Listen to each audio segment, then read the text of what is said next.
14. An equalizer of considerable comfort. Fancy and actuality confused.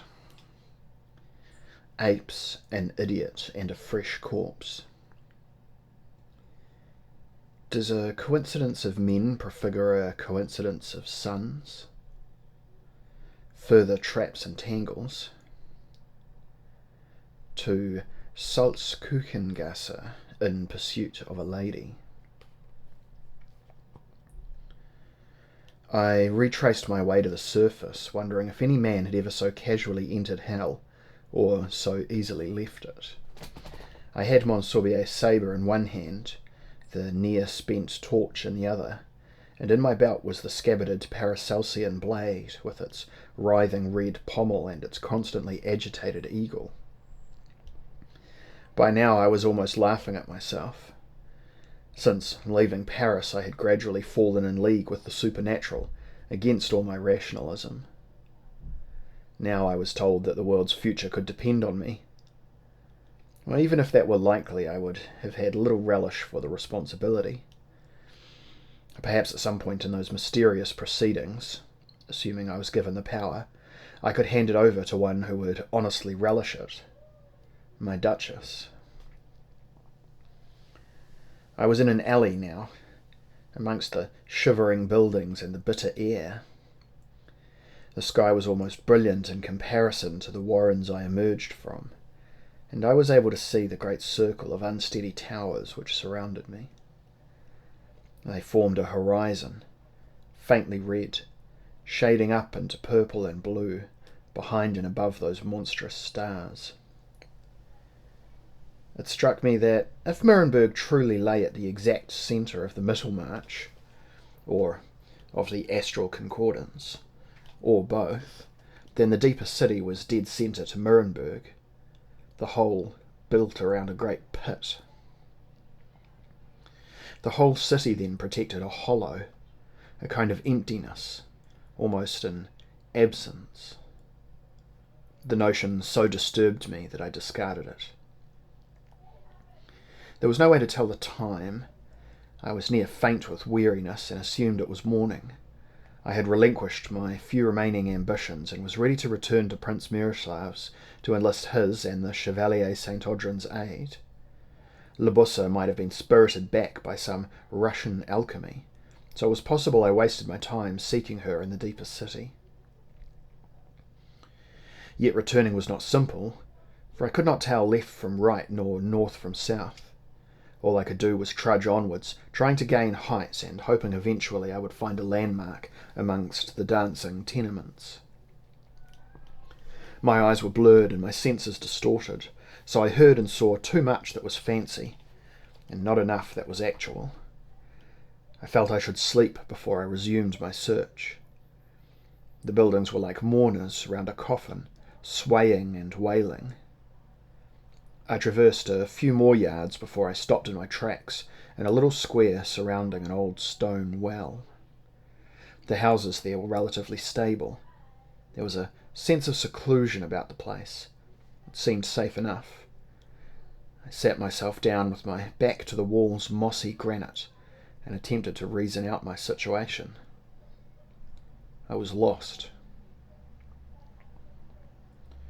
My reasoning lasted perhaps 2 seconds before I was fast asleep with my head on my chest, having no notion how much time had passed when I lifted my head again. My shoulders, back and posterior were aching mightily. I had an urgent need to relieve my bladder. I rose to my feet, stiff as a parson in a brothel, when to my astonishment from all sides there rolled a tide of white fur, and I was surrounded by apes. Each one the colour of snow, but with red eyes and black muzzles, a kind of large baboon. They were capering and gibbering and grinning at me, pulling at my clothing. "Gentlemen," I begged, "spare me a moment alone, I beg you." But they could not understand, and I was dragged across the square, clinging to my 2 swords through an archway and into a courtyard. From there I was hauled down a hall, panelled in beaten gold which reflected the firelight, while at its centre grew an old oak tree. From this came the fresh scents of a forest.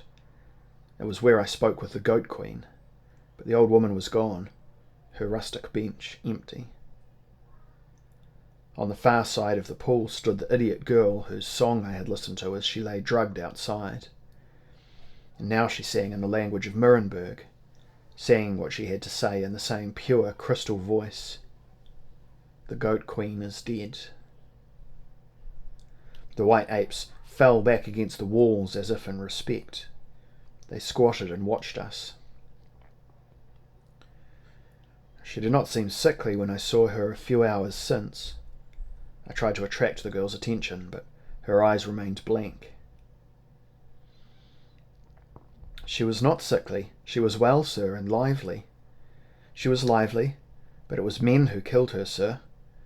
Her face moved a little to seek me out, and then very gradually the eyes began to focus on me. I was finding it hard to take so much horror and wonderment. I became banal. She was murdered. Murdered, sir, by those who pursue you, by the one who led them. Sleep and misery thickened my tongue. By Monsorbier. The pale one, sir. Is that Monsorbier? I shook my head. He's pale enough, but I think you speak of Klosterheim. But why should he kill your mistress? Because she helped you, where she would not help them. How, child, how killed? With teeth, sir, and with a sword. Her eyes were aswim with terror, and I was aghast. They had no reason, and Klosterheim had them. He had always been their leader. Could Labussa too have conspired with them? The apes came forward on all fours. They surrounded the idiot child. They lifted her up in their hairy arms, and she pointed into the branches of the oak.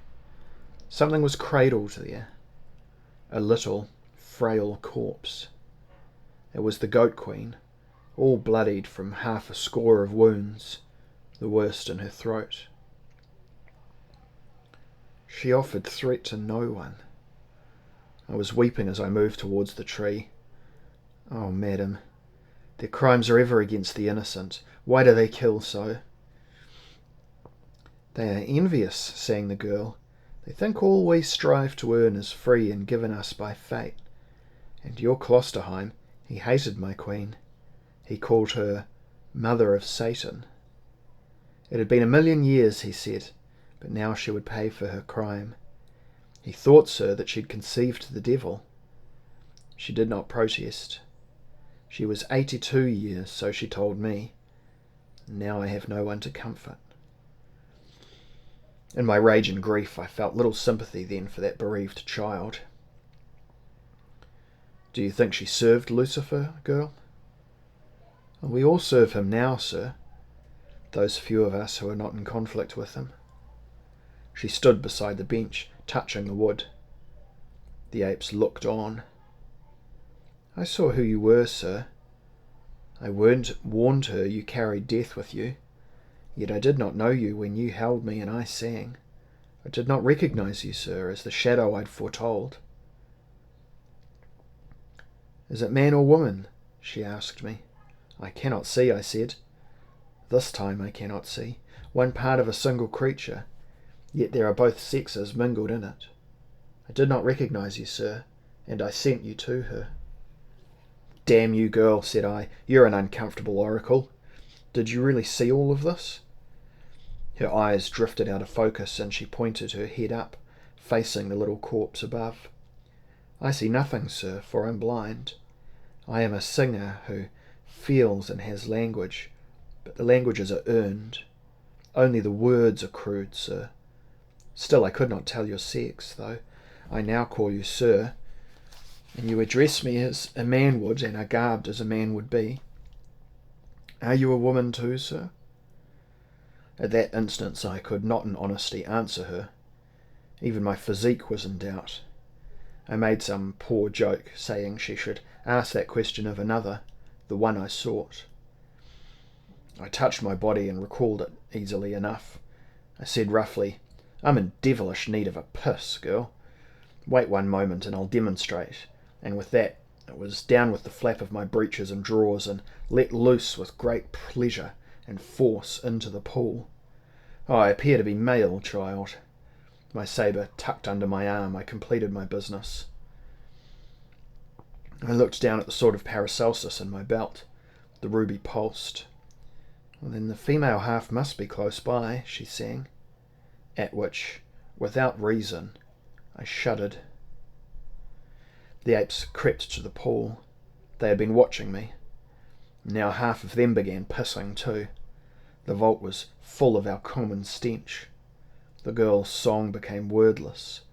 In the branches of the oak the little white goat queen slept, wrapped in the blood she'd once protected. I was unbalanced by contrasts and paradoxes. The symmetry was too complex for my worldly brain, yet even I could tell that it was indeed true symmetry, not chaos in disguise. Chaos, which precedes the final war. Besides, I thought vaguely, how could the final war be waged when one party had abdicated and the other had turned pacifist? Perhaps the world shall be at her weakest when the concordance comes, continued the unnerving child, when the individual will is stronger than the mass, so reality can be changed. Is that why they all struggle with such desperate violence, sir, so that each imagination shall not be opposed? Does that make the nonsense into sense again, good sir? Would that be why all rival dreams must be extinguished, so that one, or those at least of one accord, shall dominate? Girl, I've no desire to hear further puzzles, I shouted. Ask no more, I beg you. I am grieved your lady's dead, and I'll avenge her if I can. But your higher wisdom's beyond my understanding and merely confuses me. With respect, child, therefore, confine your occult visions. You would be resisting truth, sir. Aye, resisting it mightily, if that's what I do. You know more than Prince Lucifer himself? Or, I was struck by a sudden idea, does Lucifer speak through you? Are you Satan, girl? Were you not forbidden natural form under the terms of your compact? I shall sing of these things no more, sir. It was a descending note. I'll sing no more the unwelcome songs. The note decayed. She was silent. I began to pant. The apes moved in single file around the pool, which no longer steamed with their waste nor mine. That forest could not be corrupted, even after the death of its queen. The oak prevailed. The leaves breathed their wonderful scent. The apes squatted in little groups beneath the oak. They grunted, they gibbered, they wailed. They were mourners again. Tears dazzled my eyes and were bright on the cheeks of the child. The funeral dance of the apes was slow and dignified. They rose on their hind legs. They extended their long arms. The white fur moved with 1,000 little shadows. Down on their knuckles again, swaying beneath the tree, the blind girl began to sing again, a wordless agony. Then it was done. The brands were taken from the wall and thrown on a heap at the oak's base. Slowly the wood charred. The smell of the sap was stronger than ever as it was driven, hissing into the outer air. Yet though flames jumped into its top branches,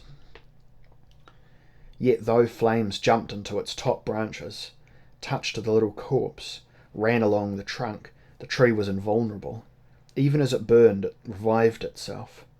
I watched in further wonderment, and I was still weeping. The girl's song changed then. It became a wail of warning. Her head turned, and her blind eyes stared beyond me. Monsorbier was at the door, perhaps attracted by the sounds, or possibly the light. There was a fresh sword in his hand. His face was no longer handsome. It was twisted with some horrid, unnameable greed. Klosterheim came pacing slowly from another arch, von Bresenvorts from a third. I guessed they had been moving in ambush for some minutes. Behind them, brought into relief by the pious flames, were the faces of their followers, their expressions more bestial than any honest beasts. How strongly those men and women contrasted with the baffled apes who turned their heads this way and that to look. I did not see Labusa, and I was grateful. Ah, Klosterheim, why have you descended to cowardly murder? I asked him. You wish to be my ally. The opportunity remains. He was cold. His teeth were so tight in his head, his voice emerged as a tortured whisper. It made me believe he regretted his impulse, yet must now pursue its consequences. You can join us, Von Beck. We must all be bonded now as one if we are to fulfill the common cause. If we refuse to do so, then we should be cut swiftly down as a cancer on our body. No room for compromise, Von Beck, cried Monsorbier, and sickeningly he giggled at me. We must wrest this globe from he who rules, said Klosterheim. We're all agreed on that now, Von Beck. You agreed with us, there's no need to die. I've naught in common with those who kill old women. The flames hid her in their glare. The flames absorbed her blood. The flames were all part of the same entity. Queen, oak, pool. The presence of those degenerate cutthroats there was a blasphemy. I am your enemy, Klosterheim. I humoured you once, felt pity for you. No longer. You're a creature doomed to commit acts of foolish evil, doomed to wanton and inevitable self-destruction, and it is, I note, a well-deserved fate. Klosterheim shrugged. You have but one chance, sir, said Monsorbier, momentarily recovering from whatever madness possessed him. He was loud and imperious, as of old, and then his voice grew insinuating and sly again. All others you have rejected, but we're merciful. Come in with us. Those not within our compact shall inevitably be destroyed, von Bresenvorts parroted, as usual. I doubted he even knew the meaning of his words. He had been rehearsed. Where's the inevitability? Where's any proof? My disgust and my fury gave me courage. I had my sabre in my right fist. The other sword was held in reserve. I still had scant taste for magic. You all speak of destiny when you mean despair. You're frightened as donkeys braying in a storm. Not one of you, not even Klosterheim, has the bottom for this. So now you huddle together, calling it a compact. You hypocrites, you've lied to yourselves and now pay the price. I took 3 long paces so that my back was to the blazing oak, and I laughed in their wicked faces. My own self-deception at least promised some kind of pleasure. Theirs offered nothing but terror and guilt. They had become too hungry to rise immediately to my challenge. Even Monsorbier, who was the best of them, was irresolute. Only Klosterheim was consistent. Forget this false statement, Von Beck. Lucifer betrays the world. He'll betray you. He refuses power. Ousting him will be effortless after the concordance. You lie, sir. You want sweet reunion with the only creature you've ever loved. If he called you back to hell now, you'd crawl to join him. He is your master, whether he chooses to use you or not. Or not so, foul-mouthed heretic. I had angered him. I had not expected to affect him so readily.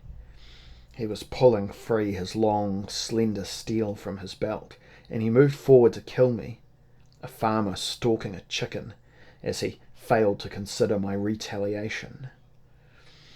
Monsorbier cried out, Johannes Klosterheim, we agreed a plan. Von Beck must join us, otherwise the scheme will founder. And there's the woman to convince. My heart lifted. I felt a thrill of pleasure. I would not perish yet, thought I, while she remained opposed to that rabble. Thus my faith was kept glimmering. But where was she? Had she already found the Grail, and was that why they were so viciously desperate?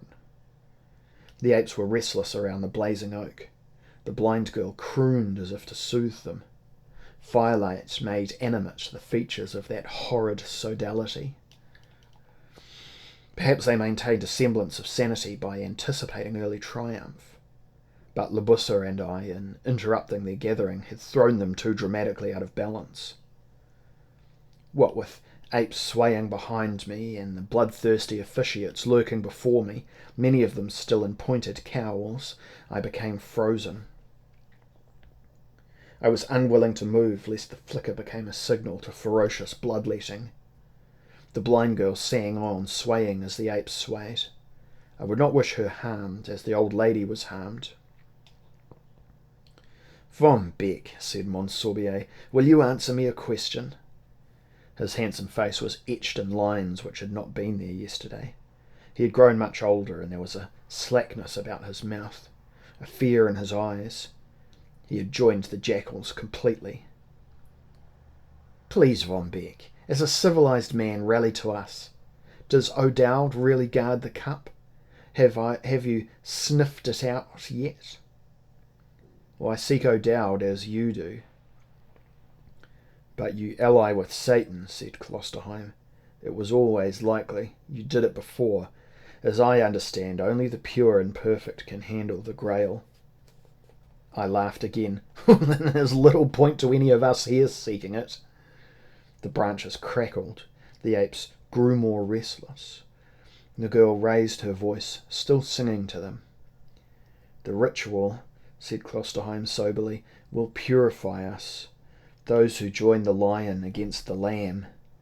Monsorbier, tell him, the same as you told me. Tell him how the ritual he interrupted would have made him pure."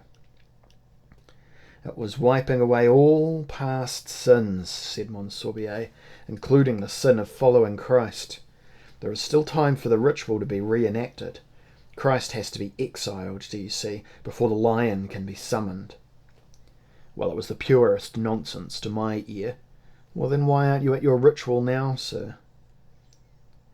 "She," Monsorbier hesitated. "She demands blood, eh? Me and Labussa, eh? Are you fearful that your destiny gets more distant every passing hour? Your cunning is transparent, Monsorbier, and as for you, Klosterheim, you made a stupid mistake. You were impatient once and paid your price for it, and now you've made a similar error. I must believe you doomed to eternal life, but also to eternal repetition. Your true doom is simple to me. You lack brains, sir."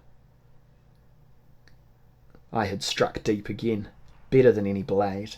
His eyes went wild, his mouth opened to reply, but he could not. He was trawling his memory for proof or denial of my hideous suggestion. Monsorbier, fearful that I had made a comrade of the excommunicated captain of hell, now called urgently on a note of reconciliation. "Von Beck, we plan no treachery against you. We need you for the Grail. The woman must die. All the omens say the same. But you will survive and join us and become one of the earth's makers. We once sought, together with Klutz, Marat, and Robespierre, to create paradise. But too many tried, you see. The revolution failed. I realized that and vowed. Whereupon I was at once reconciled, myself with my old brotherhood. Now just 5 or 6 shall have the ultimate power. Now we'll build a world where order shall prevail. A few more deaths are inconsequential, surely, if they guarantee us eternal life and absolute fulfillment." "Or perhaps you are also sentenced to the doom of repetition," I said to him. "Your words are over-familiar, sir. Your ambition's greater, and your hold on sanity's looser. That's all. Well, I pray for the sake of good manners at least that I'll avoid that particular doom." "You're a coward, sir." Von Bresenvorts spoke thickly, and he was leering. "There are those of us who welcome the responsibility of power. We're not afraid to take the action demanded of us." "What's morally right about accepting such responsibility?" I asked. "It is precisely what I do not require. Be silent, Von Bresenvorts. At least your 2 comrades retain the vestiges of passable intellects. You began with nothing save appetite and malice." He snarled. Monsorbier again restrained him. "Von Beck, I of all people have reason to wish you dead. You have humiliated me. You have insulted me and attacked my most cherished ambitions. However, it is not a crime to defend one's interests." Well, now Froggy was a sophist. "We should all be prepared to understand and be tolerant. Are you aware we anticipate the apocalypse, Von Beck?" "The obsession's common enough, Monsorbier, amongst ignorant folk." Klosterheim's sword was coming up again, and he resumed his stalking towards me. Monsorbier was beside himself, fearing for the destruction of that brittle alliance. "Gentlemen!" Behind me the oak whistled in the wild flame. I glanced back. The little goat queen was consumed. "Liars and cowards!" I shouted in outrage. "All of you are corrupt murderers. I'll not join you. I would delay my own corruption for as long as possible. Can't you see what you've become? This unsettled ambience has found each weakness and amplified it in you.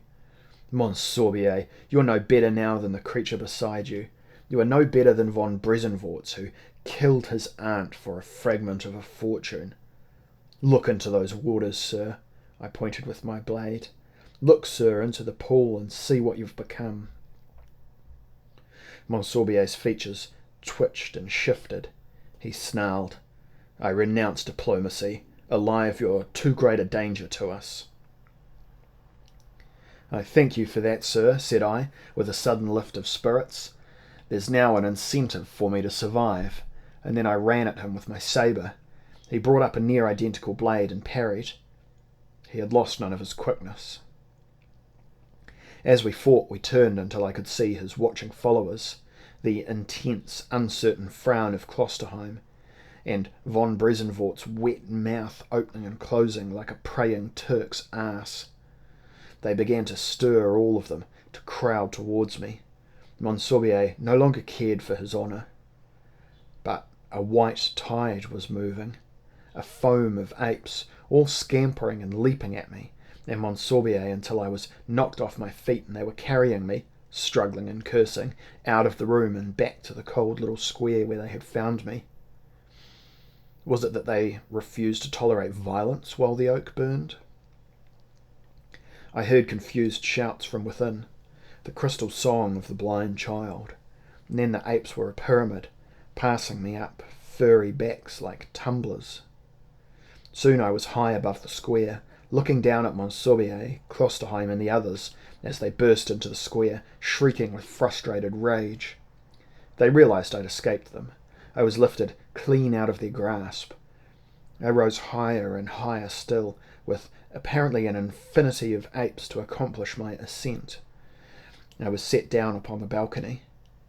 The pyramid tumbled back and dispersed out of the square as those furious enemies of Satan struck savagely about them. And the girl was still singing, but her song was distant, fading. I stared down from my safe perch. Suddenly there was silence. I heard Klosterheim panting, almost detected Monsorbier's grinding teeth. The two men separated themselves from the press and came to stand looking at me, one gaunt and pale, death personified in a Holbein print, and the other red with rage and weariness, his cold eyes given life by his hatred. "That circus trick shan't save you, sir," said Monsorbier. "You'll be cast out," said Klosterheim, "ostracised by your peers. Eternity shall be lonely for you." "If you're the peers, gentlemen, it's a devilish petty threat," I countered. I watched for a trick. Corrupt they might be, but they were dangerous enemies. I would lose more than life if they succeeded in their ambitions. A world where that triumvirate ruled would be a ghastly, bloody place indeed. Since the prospect was by no means impossible, I felt I would need powerful aid if I were to overwhelm them. Well, who could I trust? Anyone? Labusa even could decide to join them, letting some other pawn stand and be sacrificed. It came to me that she had already found the red O'Dowd. If the Grail was in her keeping, she no longer needed me. Thus she could have traded me off for some other advantage. From the far side of the square, the blind girl began to sing again. Klosterheim and Monsorbier glanced this way and that, ready to kill her. The language was the same she had used the previous night. She was calling me. I strained to catch the words. "To the tavern," she sang. "To the older tavern in Salzkuchengasse. To the tavern called the Friend Indeed, of the son of the ancient king. To the defender of the spring. To the place of the four apostles. To the meeting place of all tales. To the tavern of conjoining realms." At first the song sounded mere rhetoric. To Salzkuchengasse? Well, that was the street I knew in my own Nuremberg, so doubtless it existed in the Mittelmarch too. I shouted in Russian, "Is that where she is? Is that where I'll find my lady?" To Salzkuchengasse. "Where is my Libussa?" "She is not lost, but a decision is due. To Salzkuchengasse." I took her to mean that Libussa awaited me at the Friend Indeed. Well, now I feared Klosterheim or one of that crew knew Slavonic or had picked out the street from the song, in which case every rogue in the square would soon be en route to the same tavern. I turned away from the balcony and pushed through doors to find myself in a luxury of furs and silks. A bedroom. A sleepy, naked youth tried to show anger at my intrusion, but was too uncertain. I crossed his floor to the next door, and as I unlocked it, thought to ask, Beg pardon, sir. Is there a hostelry nearby called the Friend Indeed?" He yawned and rubbed sticky eyes. That would be," he pointed unsurely, changed his mind and pointed again in another direction. "East, I think." "Salzkuchengasse? It's a little twisting alley, widening to a cobbled square, sir? And the tavern's there. A quarter-mile, I'd say. Where Nachtigall's monument to God's memory was erected." He grew more confident. Aye, it is that way. Off Korksee. No, off Pappensgasse, I think. No, Königstrasse? That's it, off Königstrasse, sir. He scratched at tangled black hair. "Now, sir, while I am not an inhospitable person, I must ask you your reason for calling upon a man by means of his balcony." Well, I bowed to him. "Much obliged to you, sir. My regrets also, sir, and my apologies for disturbing you. I'm in urgent pursuit of a lady, sir." He brightened. "Well then, good luck to you, sir," he winked, "and bonne chance." "Well, thank you, sir," and I was out of the bedroom swiftly, down a long passage, and opening a door onto a wide landing, stone steps wound down, and I took them several at a time. A long gallery was at the end of them, swaying like a ship at anchor, with windows which overlooked the distant street. I had little fear of direct pursuit, but they could be making their own way to the tavern even now. Through a wide white passage set with little market stalls, not yet open, I made my way, inquiring of a tall red-headed woman in some sort of Grecian evening gown, strolling her spaniel, if I was right for Salzkuchengasse. She pointed, and I darted down the steps, along another passage, to emerge again in the gloomy lanes of the deeper city. This was Königstrasse, however. Now I had to find Salzkuchengasse. The street, turning into a bridge, as ornamental as any in Venice, over an exceptionally straight and rather narrow canal. There were 2 boats upon the black glass of the water. Both were filled with misshapen men and women, scarcely different from the ones I had escaped. It seemed all the world's lunatics and monstrosities were flocking to Nuremberg, and I was the only one anxious to leave. I looked behind me. I was not followed. I could not hear the baying of Monsorbier's pack, but that was not to say that they were losing the race. So anxious was I to see potential pursuers, I almost dashed past the covered stone arch bearing the somewhat faded sign of Salzkuchengasse. The entrance to the street was barely 3 feet wide. It had old flagstones which were misshapen and broken and lay at peculiar angles, one to the other, so that I tripped several times as I stumbled forward in the dark. Eventually the alley widened and the roof was first higher, then vanished altogether, and once again I was in the autumn starlight. Salzkuchengasse fell away very steep again, and at one point became worn steps with a central banister. I paused on the first step, noting the open space between the buildings, looking up at the hazy, twinkling firmament. It seemed I was equidistant from all points of the horizon. I was at the very middle of the deeper city. Beneath my feet, the Reit purred underground. I became suddenly nervous and was almost on the point of turning back to see Prince Miroslav. I felt a great need to hear St. Audrin's common sense. The reason for my hesitation was the unwelcome suspicion that I was guided by a powerful, invisible force. If that were true, I had received no direct sense of it, and could not tell if the force were benign or malevolent. Did I act in my own interest, or in the interest of others? I put an extra turn on my sash to hold Paracelsus's sword. The ruby hilt was hidden by my coat. The other blade was back in my hand. I began to tread warily forward, and as I reached the bottom of the steps, I saw the narrow street went on only another few yards and then widened into a cobbled square. Thought left me again. I began sniffing the wind like a wolf on the seek. Libussa was close by. I would have sworn. The pain of separation from her increased even as I arrived in the square. I was yearning for her again. I love you, Libussa. My boots struck cobbles. Salzkuchengasse opened wider still. There was leafless plane trees growing at regular intervals on both sides.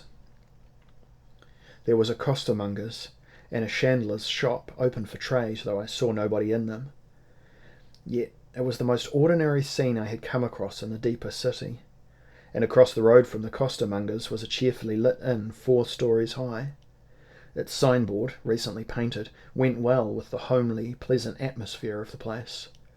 The tavern was called The Friend Indeed, and the sign showed one youth stretching out his hand to another who had fallen down.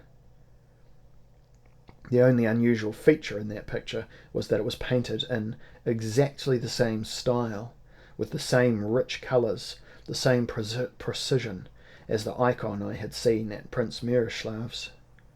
But then, I said to myself, it could be a common mark of all Nuremberg artists, deriving from painters who came from Byzantium. I heard laughter from within the Friend Indeed. It occurred to me that all the struggling, mystification, supernatural twiddle-twaddle, lunatic cults, and high-sounding metaphysical predictions might be over for me. The tavern was ordinary enough after all. I looked forward to calling for a stein of ale, and perhaps a pie.